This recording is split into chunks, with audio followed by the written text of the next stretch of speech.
Ils ont insulté Gbagbo, fait tout. Lui, Niamsi, là, a accompagné les criminels pour tuer. C'est-à-dire, il est complice d'homicide. Quand on parle de plus de 3000 morts en Côte d'Ivoire, il est complice. S'il ne le sait pas. Moi, je le dis, il est complice. Consciemment, il est complice.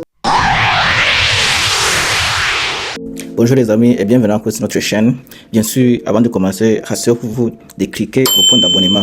Rassurez-vous de cliquer le point d'abonnement sur notre chaîne parce que chaque jour, on a des nouvelles à vous annoncer. Ici, alors, dans cette vidéo, nous allons voir un panafricain qui n'est pas comme les autres et qui tire à balles réelles, rouges, explosifs sur les soi-disant panafricains et panafricaines du professeur Niamsi. Nathalie Yamb et le professeur Niamsi Franklin ont eu des balles réelles. Écoutez attentivement comment ils décortiquent le fait qu'ils critiquent d'autres pays alors que dans leur propre pays, c'est pire. C'est très grave ce qui se passe dans leur propre pays, qui est bien sûr au Cameroun, mais acceptent en conséquence de cause de ne pas parler de leur pays alors que c'est le pire, c'est un pays qui gêne l'Afrique centrale à son développement néanmoins. Écoutez bien, attentivement, on se retrouve. Ceux qui détruisent l'Afrique aujourd'hui, c'est ceux qui sont supposés ou bien à qui on prête le nom d'intellectuels. Voilà. Qui sont dans toutes les sauces et qui n'ont que du savoir. Ils n'ont pas d'intellect, c'est-à-dire ils n'ont pas de connaissances vraies, ils n'ont pas de conviction, ils n'ont pas de vocation. C'est pas possible encore de parler de ces deux soi-disant panafricains. Le professeur Franklin Yamb. Écoutons attentivement ce qu'il dit par rapport à ces deux individus. Il y a 2 jours, j'ai écouté un éminent professeur qui a du savoir, mais je doute qu'il a de la connaissance. Je parle du professeur Niamsi Franklin, que j'admire beaucoup, parce qu'un vrai combattant sur les ondes, mais il a montré qu'il est un piètre opportuniste. Ouais, écoutez et c'est ceux-là qui posent problème. Quand je l'ai écouté dire qu'il va au Togo pour la conférence de quoi panafricanisme. Mais si vous voyez ceux qui organisent ce truc de panafricanisme, ils sont tous camerounais. Au Cameroun, on sait ce qui se passe. Les gens de Mansa, tous camerounais. Niamsi, et puis le président qui est sur... ils sont tous camerounais. Hein? Ce qui fait mal aussi, c'est l'intention de Nathalie Yamb de se présenter dans cette dictature piètre qui tue, qui fait tout. Pour parler du panafricanisme, ce sont que des gens qui n'ont que du savoir. Moi, je croyais qu'ils ont de l'intellect, ils ont de la connaissance, mais rien. Ils n'ont pas de conviction. Hein? C'est selon les opportunités. Si un bassolement basier de l'AES, je veux dire du Burkina, parle de panafricanisme, on comprendrait. Parce que quand tu l'écoutes, il parle de conviction et de connaissance des choses vraies. Écoutez bien. Hein? Il parle de conviction et de connaissance de choses vraies. Mais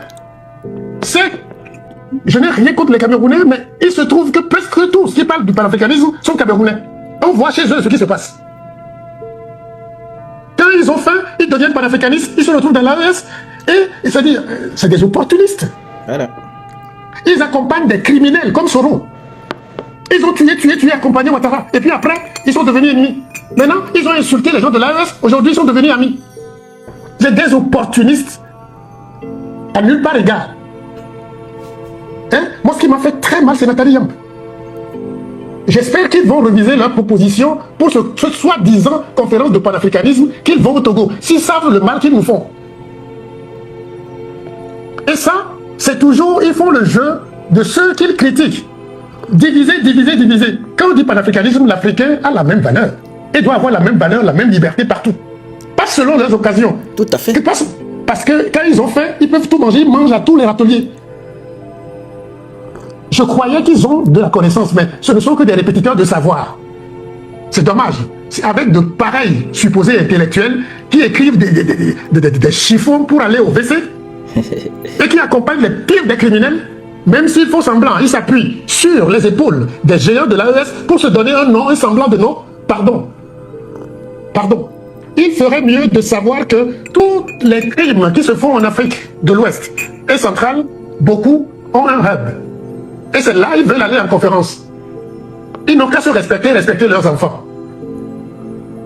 Ils n'ont qu'à se respecter leurs enfants. Parce que, avec le message qu'on a écouté, Maintenant, ils l'écoutent bien sûr. Les Bandakani, tous, ils l'écoutent. Mais franchement, on sait qu'eux, ils ont hérité d'un vieillard qui, ils sont patients pour que l'autre trépasse.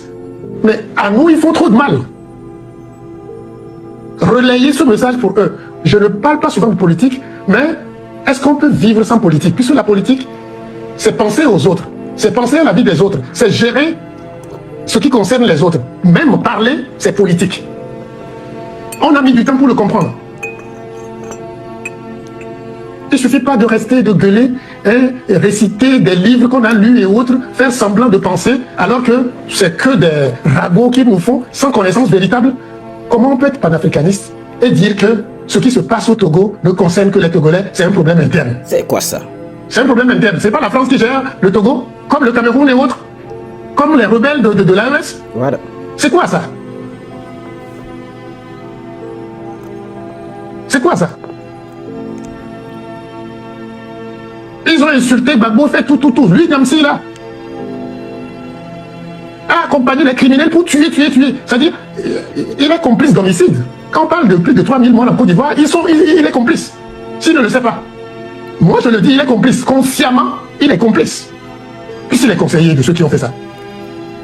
On passe là-dessus parce qu'on veut avancer. Les saisons passent et ne reviennent plus. On veut avancer. Mais pardon, qu'ils ne fassent pas de piètre intellectuel qu'ils font là. Ils font honte. Et c'est normal que des piètres comme le clown français là l'embêtent. Parce qu'il a montré que, franchement, il vaut rien. Je suis désolé, je le respecte beaucoup, mais là, il a été trop loin. J'espère qu'il va reprendre conscience et se battre sur la droiture intellectuelle. Comme l'ont fait les Marcus Garvey et autres. Mais pas manger à tous les râteliers et puis jouer aux donneurs de leçons. Vous ne trouvez pas qu'ils sont piètres comme les Français? Et tous sont la majorité camerounais. Passons. C'est-à-dire, le texte qu'on vient d'écouter, ça les concerne. Ils disent critiquer ce qu'ils font. Ils trompent qui? Regardez les clowns qui ont quitté la France, sont allés s'installer à Lomé pour dire qu'ils parlent de panafricanisme. Pour dire Mansa, juste. Hein? Et opération fausse bataille. Les amis, je ne sais pas ce que vous en pensez par rapport à notre Niam et Frankré Niamsi, mais les choses sont en train de prendre une autre tournure. Parce que s'ils savaient que ce que ces messieurs sont en train de parler vrai, pour dire vrai, ces deux individus sont sur la toile pour dérouter la population et pour se faire juste connaître, faire de l'argent sur les réseaux sociaux, comme nous tous. Parce que les paris sont monétisés, les chaînes YouTube sont monétisées, donc c'est de là les sources de revenus.